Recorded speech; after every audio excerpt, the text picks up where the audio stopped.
여러분 안녕하세요. 여러분은 시뮬레이션 가설에 대해 들어보신 적이 있으실 겁니다. 이건 우리의 우주, 즉 우리를 둘러싼 세계 전체가 사실 비현실이라는 것입니다. 이 설에는 찬반 양론의 입장에서 다양한 논거가 제시되어 있습니다. 여러분, 여기는 토픽입니다. 오늘은 그 논거를 여러분께 소개해드리고 마지막으로는 우리를 둘러싼 세계가 실제하는지 아닌지에 대한 가장 중요한 문제들을 매듭짓도록 하겠습니다.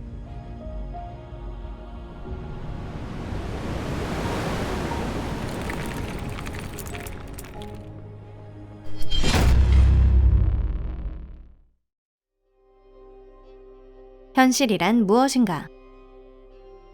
지금과 같은 형태의 시뮬레이션 가설은 상당히 새로운 이론이지만 예로부터 사람들은 이 세계가 현실이라는 것에 의심을 품었습니다. 우리가 현대에도 배우고 있는 위대한 현인이나 철학자들 또한 이것에 대해 생각하고 있었죠. 예를 들어 여러분은 플라톤 동굴이라는 말을 알고 계신가요? 이건 고대 그리스 철학자 플라톤이 대표작 국가에서 제시한 사고 실험입니다. 이 실험의 요지는 간단합니다. 동굴 안에서 불을 등지고 앉아 벽을 바라보고 있는 사람을 떠올려 보세요. 불은 동굴 안에 있는 다양한 사물의 그림자를 벽에 비추고 있습니다. 만약 이 사람이 동굴에서 나온 적이 없고 벽에서 시선을 떼지 않았다면 이 그림자만이 이 사람을 아는 유일한 현실이 되지 않을까요? 너무 어려운가요? 그럼 조금 더 간단히 설명해 보겠습니다. 예를 들어 여러분이 가상현실 세계에 살고 있고 거기서 한 번도 나온 적이 없다고 가정합니다. 가상현실 세계에 있는 물건은 모두 현실을 모방한 이미지일 뿐입니다. 그렇더라도 여러분들에게는 그것만이 진정한 현실이라고 할 수 있지 않을까요? 플라톤은 이러한 가상현실을 만들어낸 것이 신이라고 생각했습니다. 이러한 플라톤의 생각에서 촉발된 사람들 중에는 더욱 깊이 파고든 철학자도 있었습니다. 예를 들어 그노시스파의 사람들은 우리가 모두 데미우르고스라는 나쁜 신에 의해 만들어진 시뮬레이션 물질 세계에 붙잡혀 있다고 믿었습니다. 그리고 진정으로 고결한 영혼을 가진 자만이 복잡한 신비의 실천을 함으로써 시뮬레이션 세계를 벗어나 진정한 현실 세계로 참되고 선하신 신께 갈 수 있다고 생각했습니다. 프랑스에서 중국에 이르기까지 세계 각지에 존재하는 고대 중세의 그노시스파와 그 가르침, 실천과 비밀도 아주 흥미로운 주제이지만 여기서는 다루지 않겠습니다. 여러분이 원하신다면 별도의 영상을 만들어 보도록 하겠습니다. 이번 영상에서 중요한 건 시뮬레이션 가설이 오래전부터 존재해왔으며 깊은 뿌리를 가지고 있다는 것입니다. 다만 기술적으로 가상현실을 만들어내는 방법이 알려져 있지 않았기 때문에 시뮬레이션 가설은 비교적 최근까지 순수하게 종교적인 것의 범주에 머물러 있었습니다. 이 설이 드디어 빛을 본 건 20세기 말이 되어서입니다. 영화 매트릭스나 13층이 이 세상에 나온 것도 바로 이 무렵입니다. 이 영화들은 앞서 소개한 철학사상에서 영감을 얻은 동시에 가상현실 분야의 최첨단이기도 했는데요. 이로 인해 현실은 겉모습과는 다르다는 것을 신비 사상가나 그 신자들에게만 국한되지 않고 처음으로 일반 대중도 생각하게 된 것입니다. 당신은 실제하고 있나? 철학자이자 과학자인 닉 보스트롬은 시뮬레이션 가설을 다음과 같이 공식화했습니다. 컴퓨터 기술은 나날이 진보하고 있고 그 성능은 높아지고 있습니다. 당연히 아직 한계에 도달하지 못했고요. 100분의 1에도 도달하지 못했습니다. 지구상에 혹은 전 우주의 모든 생명을 시뮬레이션할 수 있는 수준까지 기술이 발달할 가능성은 충분히 있다고 생각됩니다. 이러한 시뮬레이션의 세계에 사는 사람들에게는 그 세계만이 유일하게 알고 있는 현실이 될 것입니다. 아까 소개한 플라톤 동굴 기억나시나요? 즉, 하이테크의 미래는 이미 도래했고 우리는 고도의 문명이 만들어낸 시뮬레이션 속에 살고 있을 가능성이 있는 것입니다.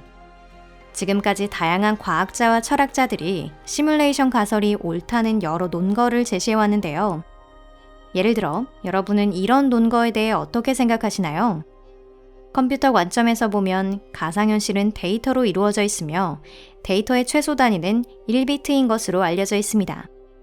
만약 우리 우주에서 이런 단위가 발견됐다면 이 우주가 시뮬레이션이라는 논거가 되지 않을까요?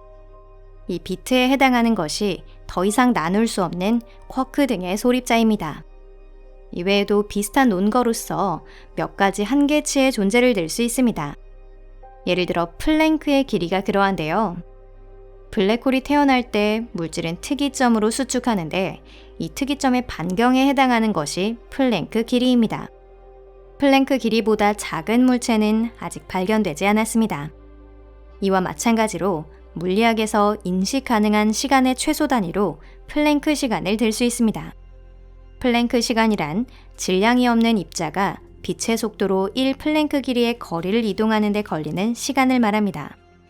그렇다면 플랭크 길이란 화소의 크기이자 시뮬레이션 속에서는 이 화소가 모여 우주의 이미지를 만들어내고 있다는 증거가 되지 않을까요?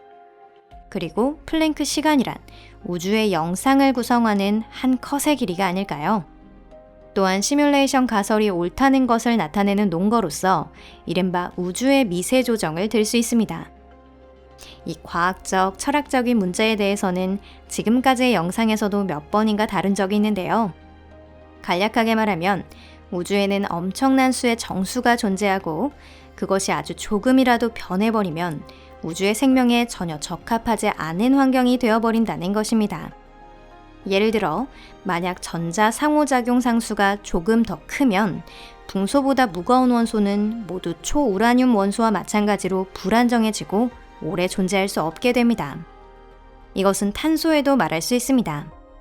즉 원칙적으로 모든 유기화합물이 손실되고 모든 생물이 손실될 수 있는 것이죠. 지구의 미세 조정에 대해서는 간단히 설명할 수 있습니다. 우주에는 많은 행성이 존재하지만 지적 생명체가 태어난 것은 지구뿐입니다. 한편으로 생물이 살 수 없는 행성도 대량으로 존재하고 있습니다. 이 중에는 밤하늘을 올려다보기만 해도 누구에게나 보이는 것도 있죠. 하지만 다른 우주가 존재한다는 직접적인 증거나 분명한 증거는 없습니다. 그렇기 때문에 우리 우주는 유일무이한 존재이고 게다가 절묘하게 조정되어 있다고 생각할 수밖에 없습니다. 모든 세계적인 종교 신자들은 이를 신의 존재를 증명하는 가장 큰 증거라고 생각합니다. 그리고 시뮬레이션 가설의 지지자들은 이를 우주가 시뮬레이션임을 보여주는 증거라고 생각하고 있는 것입니다. 여러분은 실제 알고 있다. 여기까지 시뮬레이션 가설이 옳다고 하는 몇 가지 일반적인 논거를 들어왔습니다. 그럼에도 불구하고 이 설에 납득하지 못하는 과학자나 철학자가 많이 있는데요. 시뮬레이션 가설에 대한 반론으로서 이 설이 옳다고 하는 논거의 대부분에 틈새의 신이라고 불리는 논리적인 오류가 포함되어 있는 것을 들 수 있습니다. 이 오류의 본질은 헨리 두라몬도라는 전도사에 의해 정식화된 것입니다. 두라몬도는 과학 지식으로 설명할 수 없는 것을 신으로 해결하지 말라고 동포 신자들에게 끈기 있게 당부했습니다. X라는 현상의 원인은 과학으로 규명할 수 없다. 즉, 그것은 신의 어업에 의한 것이다. 라고 말하는 사람이 있다고 해볼게요. 만약 그 원인이 과학적으로 밝혀지면 그 사람은 바보처럼 보일 것입니다. 이를 시뮬레이션 가설에 적용하면 이렇게 됩니다. 다른 물리상수를 가진 다른 우주를 찾을 수 없다고 해서 이 우주가 생명에 적합하도록 누군가의 손에 의해 특별히 만들어졌다는 뜻이 되는 것은 아닙니다. 다만 다른 우주가 발견될 가능성은 언제든지 있고 그렇게 되면 이 주장은 효력을 잃을 것입니다. 이와 동일하게 최소 단위나 최소 입자에 대해서도 말할 수 있습니다. 어쩌면 앞으로 우주를 구성하는 더 작은 구성 요소가 발견되고 또 더 작은 구성 요소가 발견되어 그것이 끝없이 반복될 수도 있습니다. 그렇기 때문에 이 가설의 찬반을 논하기에는 너무 성급하다고 볼 수 있죠. 우리가 할 수 있는 일은 기술의 발전을 추구하고 이 주제에 대해 여러분과 계속 생각해 나가는 것 뿐입니다. 이것으로 오늘 영상은 여기까지입니다. 끝까지 시청해 주셔서 감사합니다. 마지막으로 심플하고 상냥한 논거를 덧붙여 두겠습니다. 일반인들에게는 현실 세계에 살든 시뮬레이션의 세계에 살든 근본적인 차이는 없습니다. 그러니 현실 세계에 사는 사람이 낙하산 없이 100층에서 뛰어내리면 중력에 의해 그대로 추락하기 때문에 시도하지 않는 편이 좋죠. 그만두는 것이 좋습니다. 만약 여러분이 사실적인 시뮬레이션 세계에 살고 있다고 해도 역시 뛰어내리는 시도는 하지 않는 편이 좋을 것입니다. 아주 리얼하게 재현된 중력에 당할 것이기 때문이죠. 어느 쪽이든 똑같은 결과가 벌어질 테니 이 문제는 어디까지나 사고상의 이야기입니다. 이 세계가 시뮬레이션이든 아니든 여러분의 삶에는 아무런 영향이 없을 테니까요. 그럼 잠시 동안 작별입니다. 다음 영상에서 뵐게요. 안녕히 계세요.